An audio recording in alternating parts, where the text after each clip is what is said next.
जी, welcome back class. अच्छा, ऐसा है कि ये rate of return, yield to maturity topic, इसमें देखें यील्ड टू मैच्योरिटी का कॉन्सेप्ट है क्या, expected rate of return on a bond if bought at its current market price and held to maturity.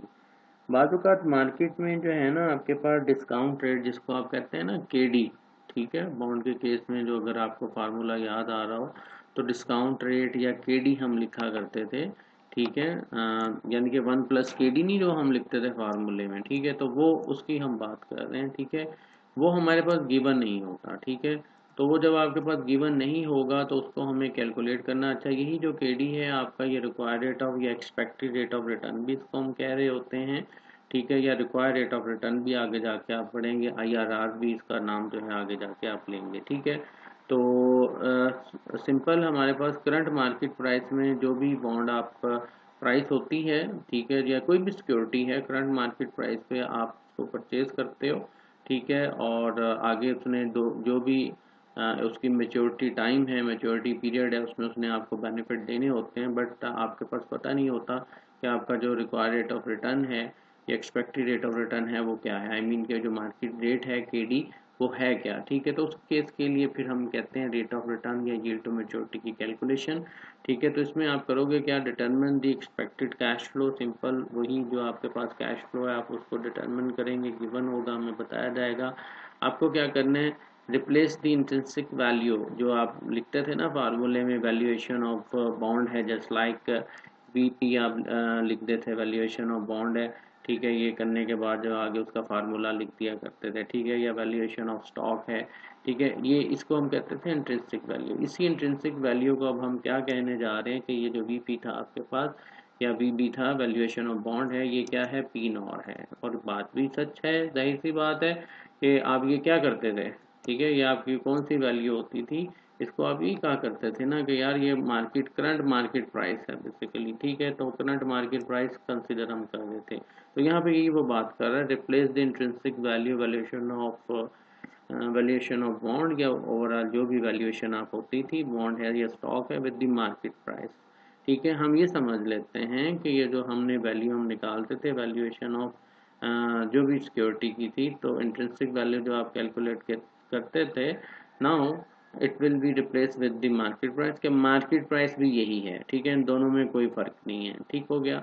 Solve the market required rate of return that equates the discount cash flow to the market price, ठीक है। अब हमें क्या करना है, market required rate of return जो है उसको सोल्यूशन की तरफ आना है, ठीक है, कि हमारे पास रेट नहीं है, market required rate of return नहीं है, हमें मार्केट प्राइस हमारे पास ऑलरेडी हमें पता है, it equate the discount cash flow to the market price, और ये आपके पास डिस्काउंट कैश फ्लो जो कि ऑफर कर रहा है उसके बराबर ही होगा जो मार्केट रेट होगा, ठीक है। तो मार्केट प्राइस को कैलकुलेट करने में हेल्प करेगा। तो यहाँ पे पहला ही जो है आपके पास डिटरमिन द बॉन्ड YTM, ठीक है, यील्ड टू मैच्योरिटी हम कैलकुलेट करेंगे सबसे पहले।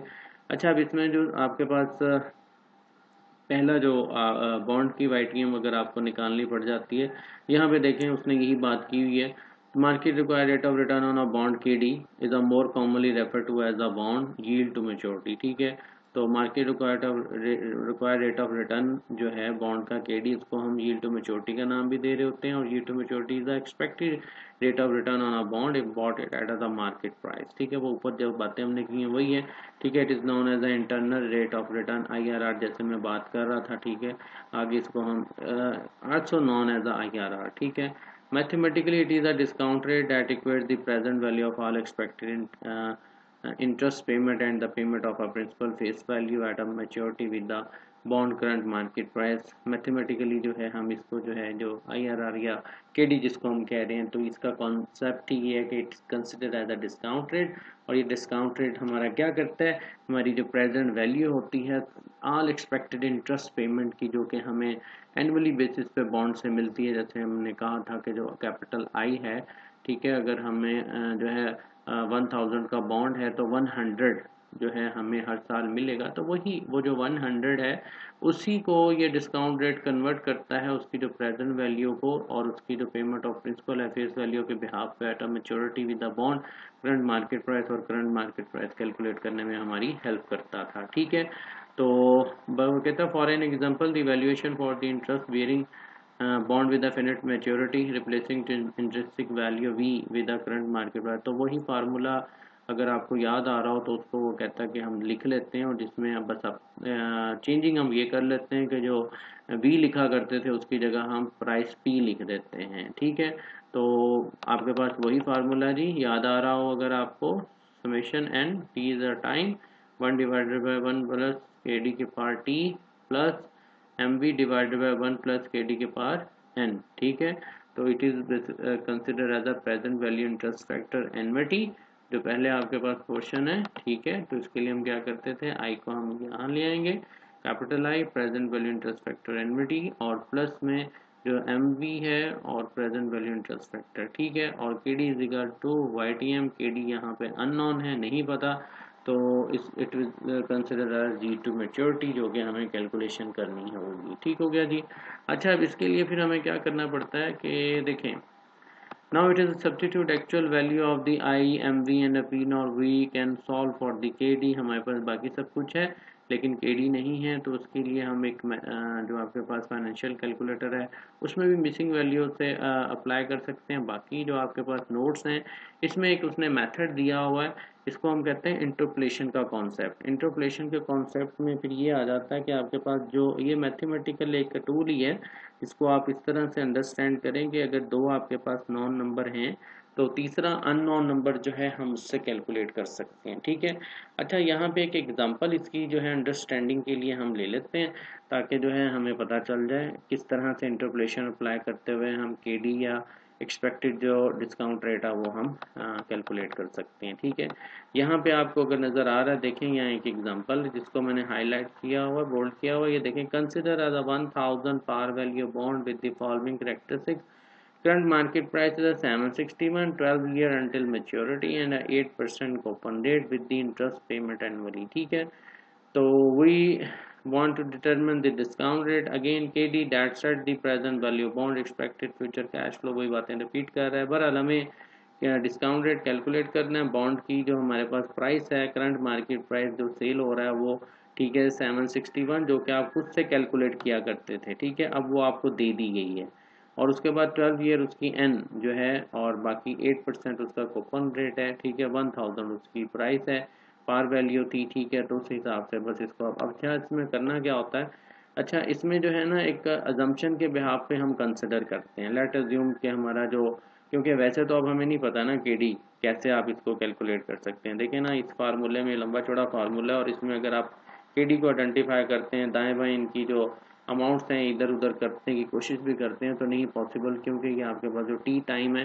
तो उसमें आपको एक सेपरेटली जो है हर एक साल का कैलकुलेट करना ये थोड़ा सा डिफिकल्ट हो जाता है। ठीक है, तो फिर हम एक अजम्पशन भी यहाँ पे जैसे इंटरपोलेशन की बात की थी तो उसमें तो हम अज्यूम करते हैं अपनी ही तरफ से कि यार लेट सपोज जो है ना हम स्टार्ट कर लेते हैं कि केडी जो है ना हमारा 10 होगा। ठीक है, तो ये अजम्पशन बेस से ही आप जो है इसको कैलकुलेट कर पाते हैं, लेकिन ये स्ट्रॉन्ग अजम्पशन बनाने के लिए के बाद इसके यानी कि एंड में जो है मैं बात करूंगा कि आपने ये 10 क्यों लेना है, 12 क्यों लेना है, तो वो थोड़ी सी हम बाद में बात करेंगे, दूसरा जो क्वेश्चन प्रैक्टिस का करूंगा। बहरहाल यहाँ पे जल्दी से देख लेते हैं, 10 हमने लिया और 10 को आपने केडी जो है कंसिडर करके वैल्यू पुट कर दी। देखें वैल्यूएशन ऑफ बॉन्ड जो कि पी नॉर हम कह रहे थे। ठीक है, यहाँ पे आपके पास 10 आपने जो है आप सिंपल अपने फार्मूले से भी कर सकते हैं, टेबल वैल्यू से भी 10, और 12 आपके पास क्या है जी, नंबर ऑफ ईयर है। ठीक है, प्रेजेंट वैल्यू इंटरेस्ट फैक्टर 10। ठीक है, तो ये आपके पास एमडी वाला। ठीक है, तो इन दोनों को सॉल्व करते हैं तो 864 आपके पास आंसर आता है। ठीक है, सेम वही फार्मूला है, जस्ट आपके पास केडी नहीं गिवन था, आपने केडी को जो है अज्यूम किया, 10% अप्लाई करें और आंसर निकालें। ठीक हो गया। अच्छा, इसी तरह से अब ये देखें, हमने कंसिडर किया था कि यार 10% हमारा केडी होगा, लेकिन यहाँ पे देखो 864 आंसर आ गया। ठीक है, 864 आंसर का क्या मतलब है कि ये जो आपका 10% डिस्काउंट रेट है, ठीक है, तो ये डिस्काउंट रेट ठीक नहीं है। ठीक है, ये तो ग्रेटर आपकी वैल्यू होगी है, वैल्यू आपकी क्या है 761 आनी चाहिए ना, ये तो ग्रेटर वैल्यू। तो इसमें फिर हम क्या करते हैं कि हम 761 लाने के लिए हम जो है ना अपना जो 10% की बजाय फिर हम कंसिडर करते हैं कि लेट ट्राई द 15%। ठीक है, 50% डिस्काउंट रेट होगा जी। ठीक है, 15% डिस्काउंट रेट है, उसमें जो आंसर आता है 620 हो गया। अच्छा, ये काफ़ी लेस हो गया 761 से, तो यही होता है कि आप जाहिर सी बात है खेलते ही रहेंगे ना। तो अब आपने पहले अज्यूम किया तो उसमें जो है 864 आ गया, फिर अज्यूम किया तो आपने 620 आ गया। तो बस ये दो ही नंबर काफ़ी हैं। अब ये देखें जो इंटरप्रिटेशन है वो ये कहता है कि दो नॉन नंबर, अब ये दो नॉन नंबर, अब ये जो 864 है और 620 है, इन दोनों के दरमियान ही 761 आता है ना। तो हमारे लिए बस ये काफ़ी है। 10 to 15 के दरमियान 761 जो है 10 to 15 के दरमियान ही कोई डिस्काउंट रेट है, केडी की वैल्यू है जिसको हमने कैलकुलेट करना है। ठीक है, तो वो विल अप्लाई द इंटरपोलेशन। तो इंटरपोलेशन हम यहाँ पे अप्लाई करेंगे, ये अप्लाई हुआ है। इंटरपोलेशन आपने किस तरह से अप्लाई करना है, देखें 0.05 और x जो कि हमने वैल्यू मालूम करनी है। चलिए इसको मैं नेक्स्ट स्लाइड में करता हूँ, ठीक है, ताकि आप अच्छे तरीके से समझ आ जाए। टाइम हमारा ज़्यादा हो गया।